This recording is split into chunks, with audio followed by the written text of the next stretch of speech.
Mercosur con Venezuela. ¿Cómo va a ser?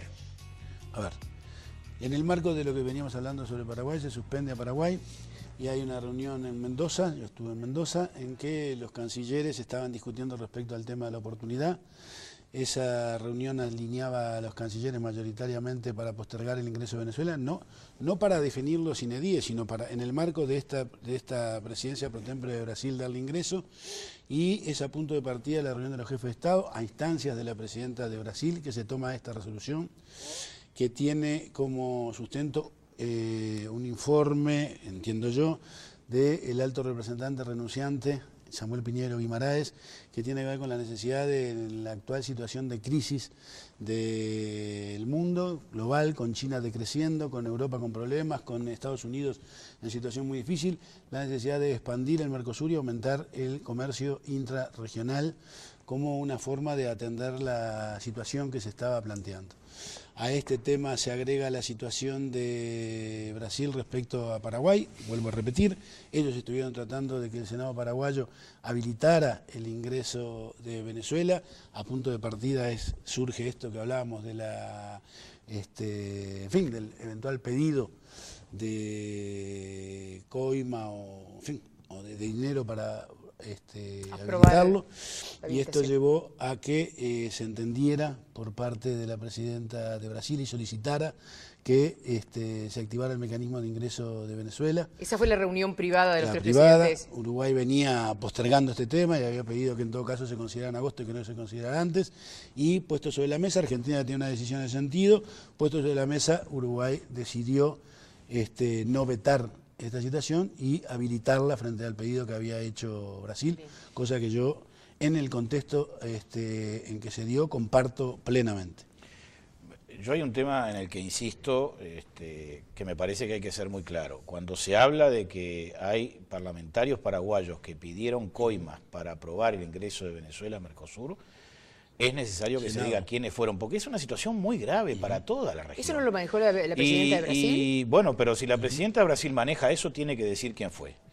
Francamente, me parece que en ese tema, punto y aparte, porque no se puede justificar todo lo que ha ocurrido, las violaciones a las leyes, a los tratados y a los acuerdos de Mercosur, el Tratado de Asunción y sus complementarios, simplemente por el hecho de que hay alguien que dice que alguien pidió algo para que se cumpliera con el ingreso de Venezuela a Mercosur. ¿Usted dice que es una versión venezolana interesada? Yo lo que digo es que el gran triunfador de todo este negocio y de todo este desorden ha sido Venezuela.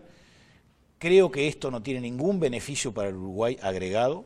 A Uruguay además lo ha condicionado notoriamente en un acuerdo en el cual se ve que la legitimación y la legalidad es muy frágil, y además se nos insiste en conversiones que no tienen nada que ver con la realidad. Yo pregunto, yo quiero saber cuál es la versión real.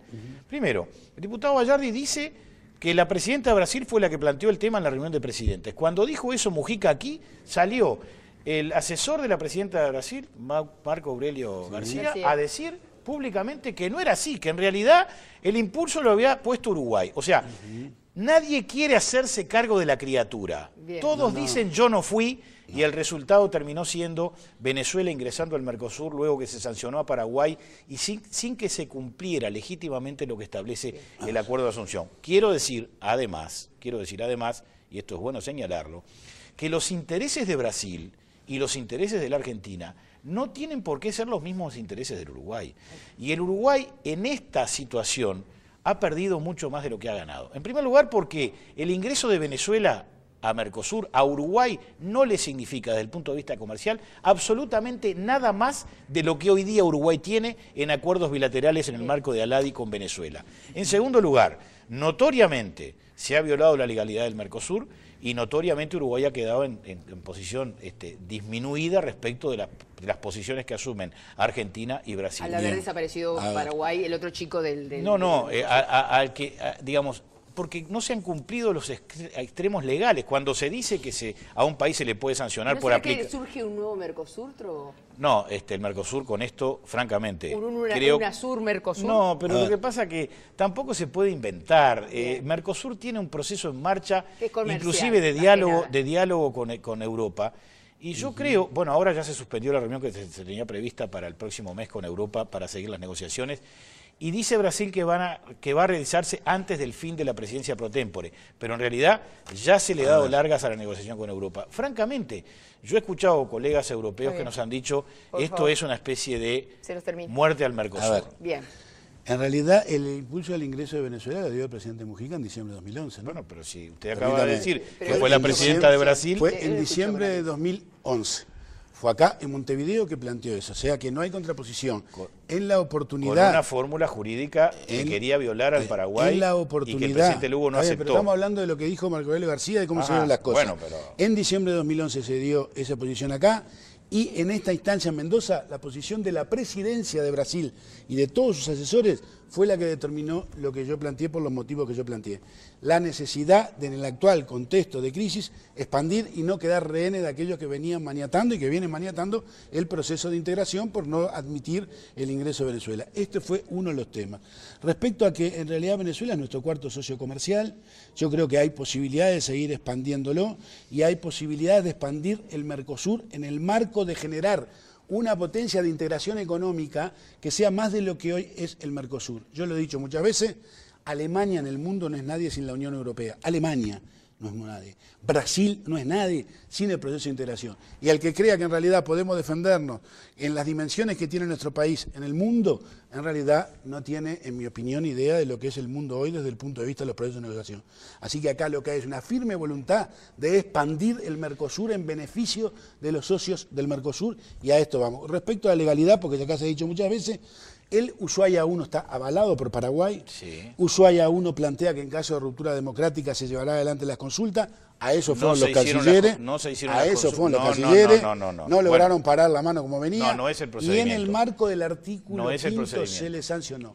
Hoy Paraguay está protestando esto, tiene todo el derecho a protestarlo, sí, claro. Va ante el Tribunal Permanente de Revisión, ha elevado 64 carillas, lo que no tuvo ni de condescendencia para el presidente, que con 5 carillas lo tiraron para afuera, en realidad 64 carillas de alegato que se resolverá. Y si esto no lo satisface, irá al Tratado de la Convención de Viena, a la Convención de Viena sobre los tratados y protestará. Este tema se va a resolver. La legalidad se seguirá discutiendo. Este tema, ¿sabe cuándo se va a resolver, Bayardi? No. Cuando hayan elecciones en Paraguay y se elija el nuevo presidente, es probable, sí. La comunidad regional se va a sentir satisfecha diciendo, bueno, sí, nosotros sancionamos a Paraguay, sí, lo retiramos un ratito, le dijimos, andá al cuartito del fondo, y como seguiste adelante con tu proceso electoral, que yo no tengo dudas que lo vaya a seguir, porque he escuchado al presidente Franco decir que va a cumplir con el calendario electoral. Sería muy y que bueno. No, pero ¿cómo sería muy bueno? ¿Usted tiene dudas? ¿Usted tiene dudas de que no se vaya a llevar? Bueno, entonces, lo van a suspender hasta la próxima elección. Sí. Cuando se constituya el nuevo gobierno del Paraguay, va a Paraguay, le van a decir, mire, ya no estás más sancionado, pero la consecuencia fue el ingreso de Venezuela. Y la consecuencia fue a partir del incumplimiento de las normas del propio Tratado de Ushuaia, porque en Ushuaia 1, el artículo 5, el que usted dice que se utilizó para sancionar a Paraguay, en realidad no se aplicó, porque a Paraguay no se le dio el derecho a defensa. Cuando los cancilleres fueron desde Río, de la conferencia de Río a Asunción, no fueron a hablar con Paraguay para advertirle de que había tomado una medida inconstitucional. Le fueron a pedir, le fueron a exigir. Sí, pero eso es otra cosa.